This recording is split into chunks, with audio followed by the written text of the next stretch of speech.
The moody vampires of Anne Rice were introduced to me via Brad, Tom, and Kirsten in '94's Interview with the Vampire. My first watch was maybe a decade after its release, around the time my classmates were carrying around paperbacks of Stephanie Meyer's Chase Through Twilight. Over the years, Interview became my go-to gothic romance as I began to engage with its queer subtext and stopped worrying about the distinction between wanting to be Antonio's Armand and wanting to be with him.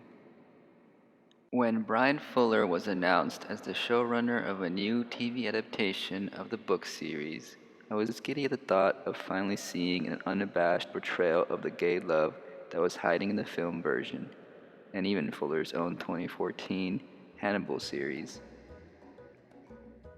But then, his quick departure due to creative differences and subsequent years of false starts made me jaded about the whole thing. In the end, AMC bought the rights to develop a whole TV universe around Rice's 18 novels, and gave an unknown to me, Roland Jones, the showrunner spot. By then, I was barely paying attention. Fast forward to now, and season 1 of Anne Rice's Interview with the Vampire is here. And it is good, folks. I'll always have some fondness for the '94 film, but season 1 of the show makes the movie feel neutered in almost every way.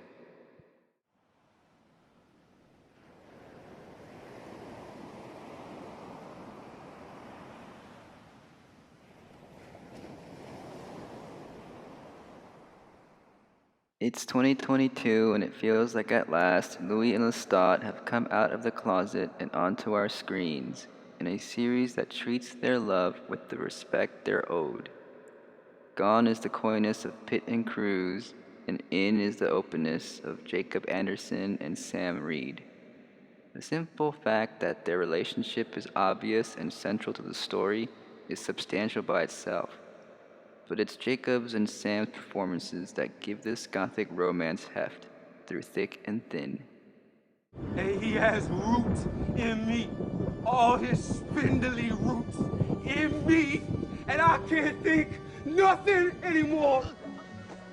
Well, go on. Here's your criminal biscuit. See how it tastes. Why do you do this, Lestat?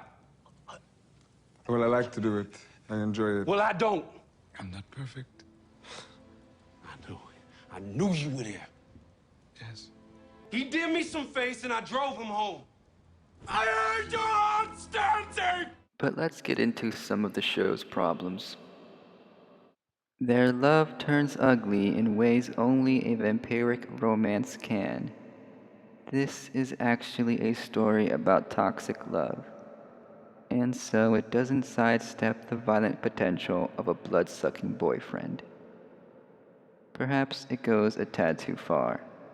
Louis' beating may be too visceral to stomach for some viewers, but the scene is made particularly distasteful with the addition of an anachronistic Charles Manson song.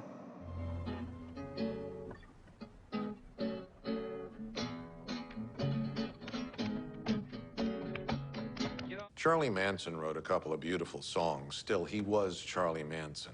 Manson was also a white supremacist, and showcasing his music doesn't sit well here. The show is at least aware of the elevated tension between 2022's Louis and Lestat. This adaptation moves the flashback timeline from the late 18th century to the early 20th, changing Louis' origin from a white plantation owner to a black brothel owner in the Jim Crow era. Even though the show mentions that pimping was the only lucrative job a black businessman was allowed at the time, it doesn't entirely escape feeling like a tired, decorative backstory. Louis ends up being an okay boss by giving his employees minority ownership, but the sex workers remain in the background. Lily dies off screen, and Bricktops Williams doesn't even get a proper goodbye from Louis. But overall, the show does a surprisingly good job of integrating Louis' race into the narrative. So much so that it's now jarring for me to imagine Louis as a white man. You need to show restraint, fledgling! You need to stop using that word right now, because it sounded a little like slave. Well, that's what it fucking sound like. It's what it feel like sometimes. Despite his vampire powers and wealth, Louis has meager sway over the white ruling class and is unable to keep his Azalea Club from being shut down. Killing Alderman Fenwick, though satisfying, only makes things worse. Of course, the self-absorbed Lestat is unable to comprehend Louis' regret for starting a race riot in Storyville's demise. Louis finds redemption in saving Claudia. It's another major change from the source material, one that makes Claudia more significant to Louis, rather than her just being a gift from Lestat. For a TV series, it makes practical sense to cast an 18-year-old Bailey Bass as a 14-year-old Claudia, but unfortunately her performance as a young teen is too heightened to fully convince me. Maybe it's unfair to compare her to the 10-year-old Claudia of the 1994 film, played by Kirsten Dunst as a child. 2022's Claudia is missing the obvious tragic visual of a vampire trapped in a kid's body. Instead, the series gives her the curse of being stuck in adolescence. Claudia works best in this show once she's grown mentally and given more agency in the narrative. Too bad it took an off-screen rape by a wandering vampire for her to get there. Louis makes a point to not reveal the details of the assault, having already ripped pages from Claudia's diary before showing it to his interviewer Daniel Malloy. This may be a clever way for the show to bypass a gratuitous rape scene, but it forgets to include Claudia's emotional response to the violence. The sequence focuses on Louis' fatherly protectiveness in a moment where we need to hear Claudia's perspective the most. Sure, the torn pages set up a similar moment in the season finale, and Louis withholding anything but his perspective is a thematic point of the show, but it would have at least made sense for Daniel to stumble upon some of Claudia's residual trauma in later pages. As is, the assault on Claudia plays out like an underdeveloped plot point. Also, Daniel Malloy has been too abrasive and has been given some wordy dialogue I could do without. She's the single shooter Xbox mouth breather. I get that he's supposed to challenge the poetic musings of the vampires, but it's like the writers and Eric Bogosian were told to make the character a surly cynic to attract the macho crowd. In the books, Daniel happens to be gay. Here, he claims he only met Louis in a gay club to score drugs. Maybe next season he'll come out of the closet as bi. Right now, he feels like a network mandate to keep the straight male audience around. Things really get rolling once Claudia decides to kill the tyrannical Lestat. They may be nasty little beasts, but they do have excellent tailoring. Well-dressed tyrants. Wherever seen that before? This is where Claudia and Louis' ability to communicate telepathically in secret pays off. Maybe you've already gathered that their telepathy, which Lestat can't hear, is representative of their black solidarity in a family with an oppressive white man at the head. Claudia tries to impart as much onto the passive Louis. Lestat is playing the role of the master, and they are the slaves. And so they plan to end the vampire Lestat. At this point, who else needs convincing that the decision to update Louis and Claudia's race was an inspired choice? The Mardi Gras Ball is a bittersweet goodbye to the Lestat and Louis romance. It ends with a massacre that maybe has one too many twists.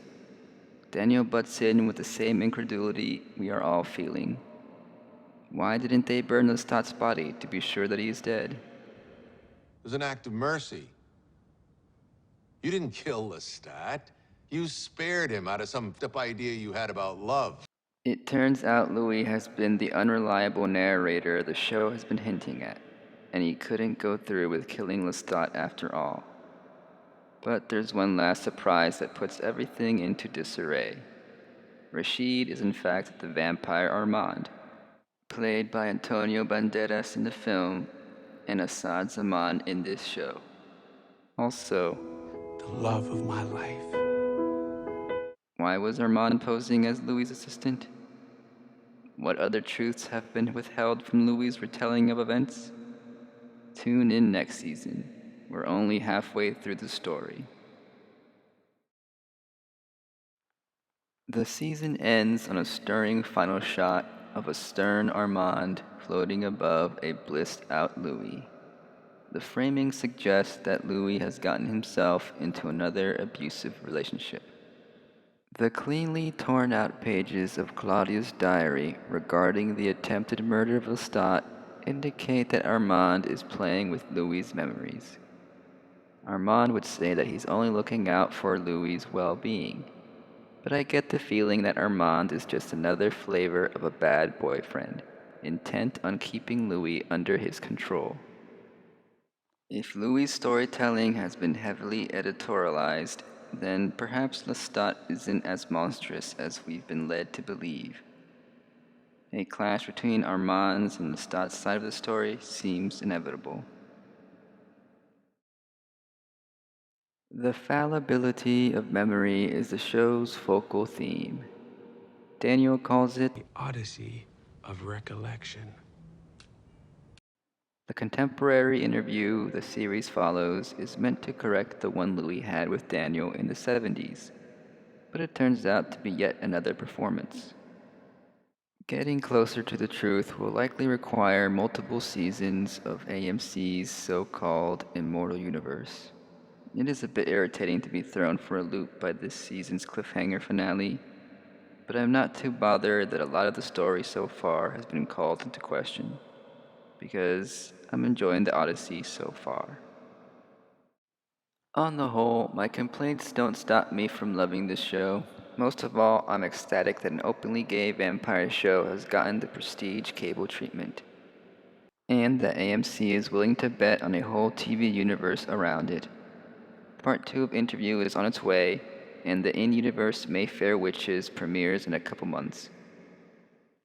Though Part 2 needs more attention to match the cinematic scope of the '94 film. While I enjoyed the intimacy and ingenuity of Season 1, it sometimes felt too limited by the constraints of an elongated TV production. I hope the upcoming European setting can liberate both our characters and the camera. A final note on the technical side, the worst flub about 2022's Interview might be the video quality delivered by AMC Plus, which tops off at 720p.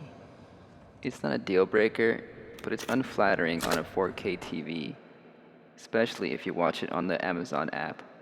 There, it's badly upscaled and introduces an ugly stair-step pattern on many edges.